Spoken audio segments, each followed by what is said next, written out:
Hi! Hello! We're going to breakfast for today. Longganisa chicken.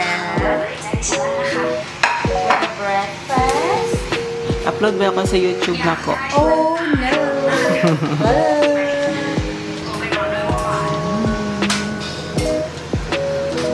7 minutes to go.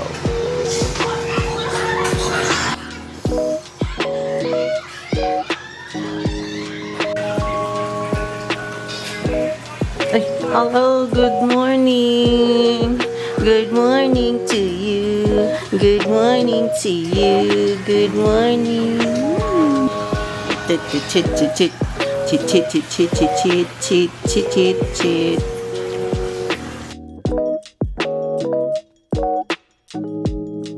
Yan, laki ng bibig yan. So today is weekend and Saturday. So happy Sabbath everyone.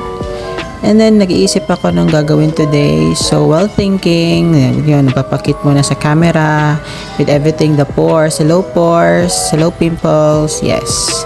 And then we're gonna do a little stretching para mamaya kasi I will have my workout. And then yung stretching mo tayo, then pack. Oh, sino ka dyan? So as you can see, tapos na yung laundry ko. Yan. So ilalagay ko siya sa planggana para i-hanger yung mga damit.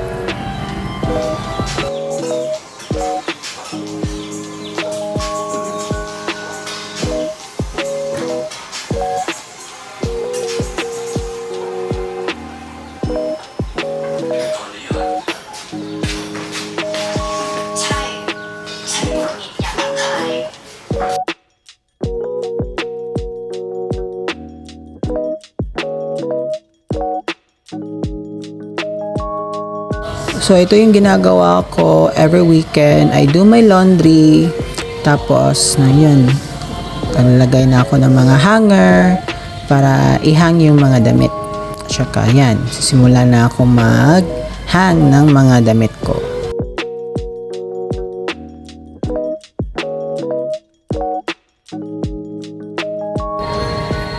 Good thing kasi medyo mainit ngayon kaya I'm gonna use this opportunity para yun mag-laundry para madali ma-dry yung mga damit kasi this past few days sunod-sunod yung mga ulan so kailangan talaga natin mag-laundry at saka para utilize the init, 'di ba?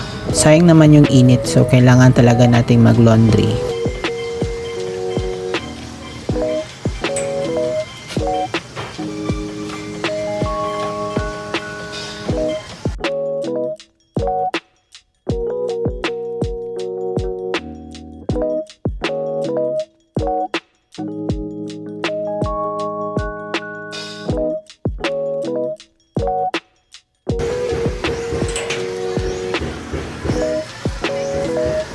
So by the way, I'm using my main camera sa vlogs ko which is the Canon R50. Yan. So yan, malapit na ako matapos. So right now, we're gonna do a little stretching para magsimula na for workout. So yan, nagsistretch na ako. Tapos I put on my socks. Yan, para mag-ready na for my workout.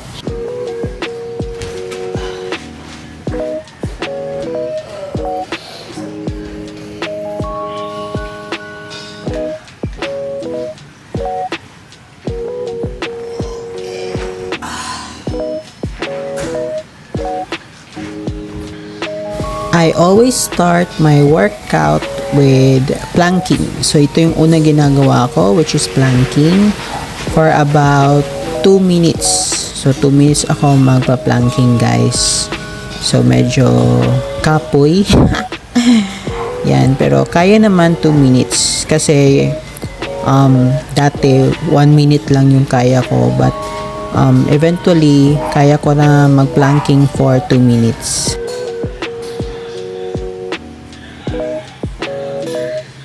So, after my planking, yan, 1 minute cobra stretch. So, ito yung ginagawa ko right after planking. So, 1 minute cobra stretch. Yan. Para ma-stretch yung muscles natin, lalo na sa likod. Yan. And then right after ng cobra stretch, I will do another stretching. So, I don't know the name of this stretching, but ito yung ginagawa ko right after ng cobra stretching.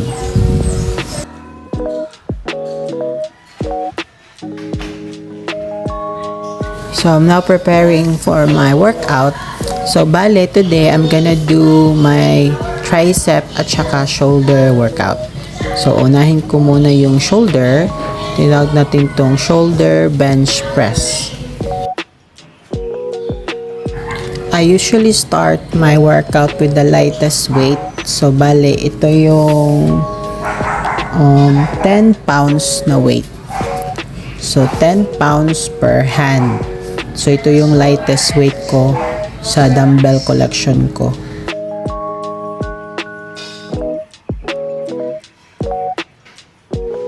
So, I usually do 3 sets to 12 to 18 repetitions.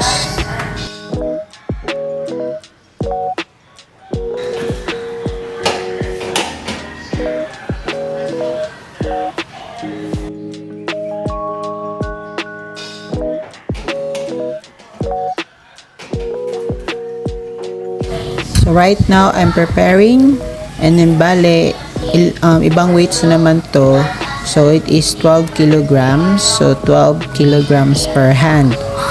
I usually do 3 sets by 12 repetitions to 18 repetitions.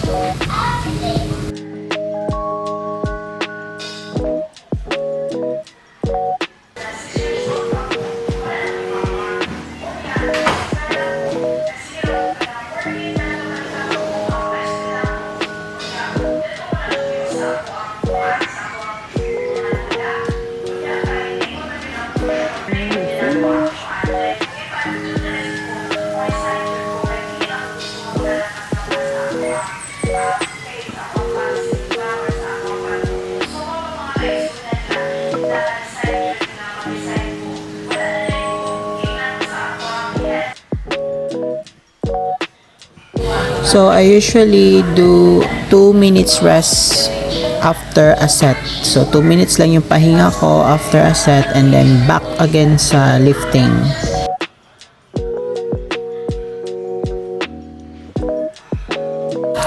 So, when I feel a little discomfort sa shoulders ko, I usually do a quick stretch para hindi tayo ma-injured. So, ito yung ginagawa ko. Simple stretch.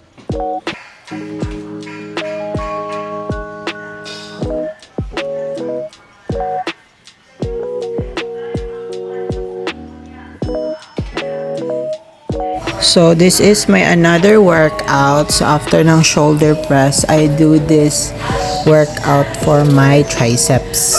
So, same pa rin. 3 sets tapos 12 to 18 repetitions.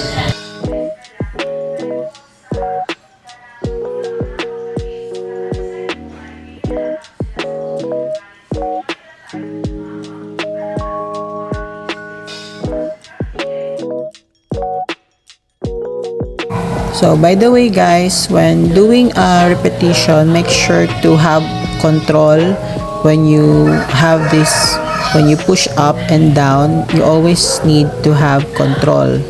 Kasi dyan yung para mas effective yung workout natin.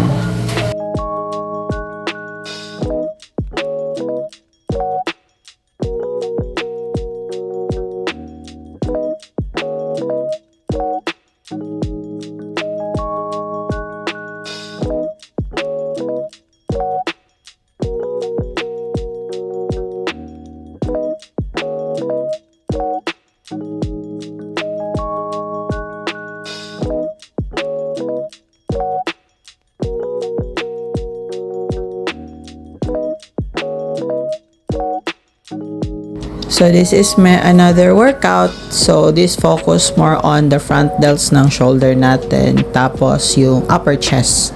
So, same pa rin, 3 sets to 12 repetitions to 18 repetitions.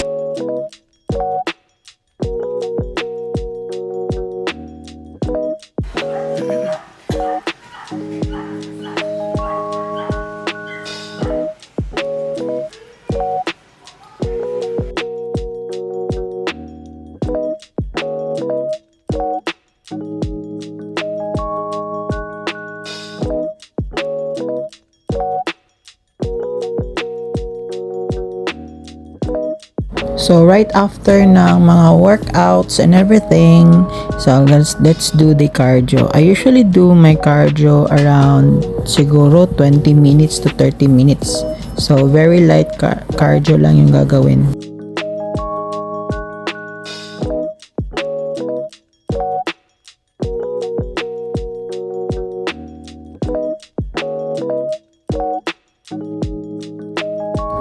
So, after ng cardio, pahinga muna. And then, yan. So, cool down muna, mag-rest muna around 30 minutes. Yan. So, this is my workout. Tapos na. It's very simple and easy workout lang yung ginawa ko.